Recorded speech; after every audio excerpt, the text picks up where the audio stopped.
Hi guys, welcome back to Learning Shakespeare. So today we are going to talk about an unpleasant topic, which is the Gory. Why are we talking about the Gory?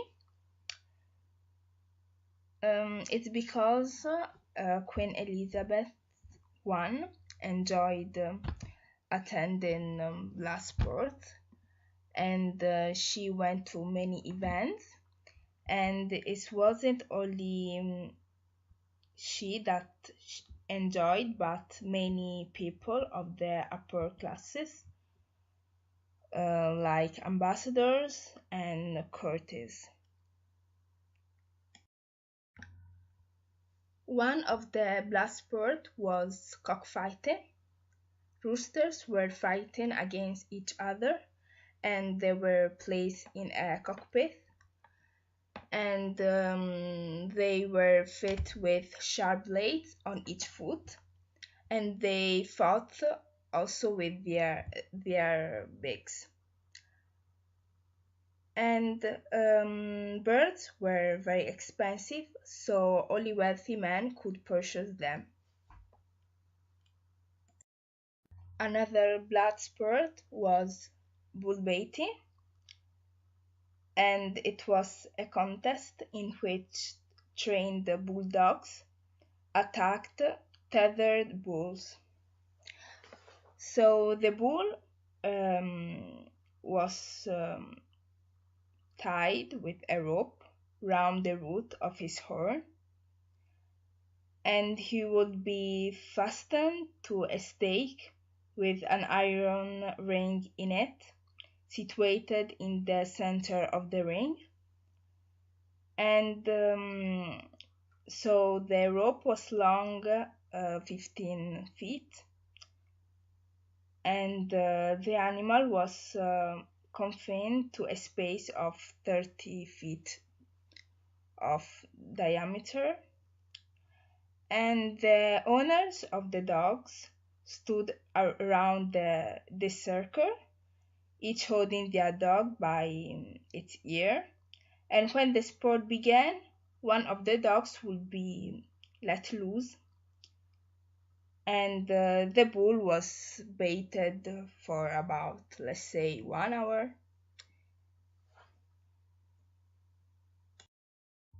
Another last sport was bear baiting, which was similar to bull baiting, but just replaced with a bear. And it was a contest in which the bear was chained to a stake by one hind leg or by the neck and worried by dogs. And the whipping of the blinded ear was another variation of bear baiting.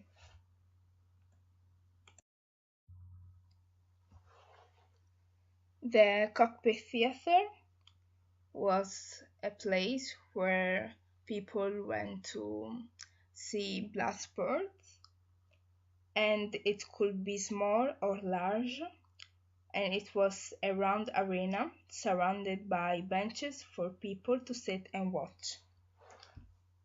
So the most famous bear baiting arena was called Beer Garden, and the most famous bull baiting arena was called Bull Ring Theater. And both arenas could hold up to 1,000 people each.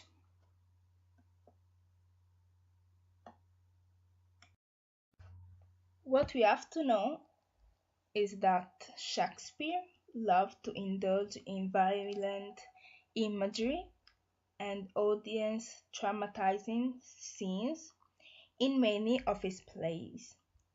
One of them is Tito Andronicus, in which there's the most violent death in Shakespeare's most violent play, and is when Lavinia is frightened and she's thrown into a pit and raped by Demetrius and Chiron, who proceed to cut off her tongue and hands in order to ensure she will not tell anyone what they have done.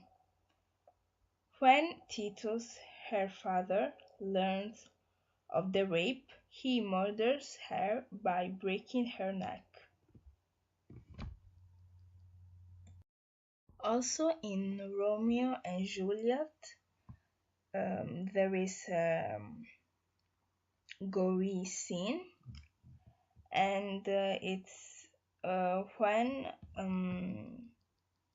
Juliet wakes up to find lifeless Romeo laying beside her, and she ends her life by stabbing herself with his dagger. So also in Macbeth there is a gory scene where Macbeth fights Macduff on the battlefield, all the while claiming he's invincible because of the witch's prophecy. Cut to Macduff entering the next scene carrying Macbeth's head, brutal.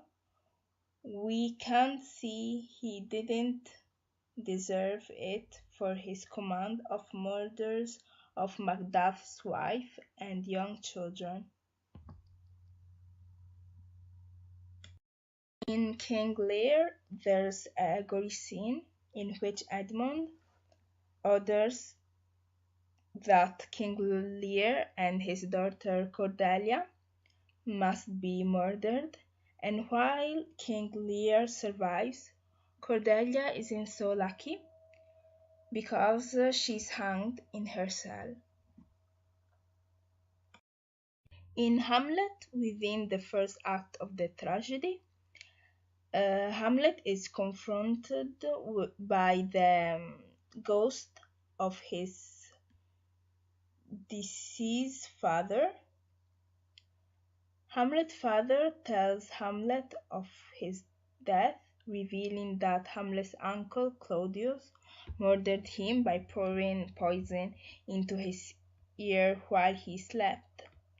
While this might be not so gory, the description that Hamlet's father gives is very effective.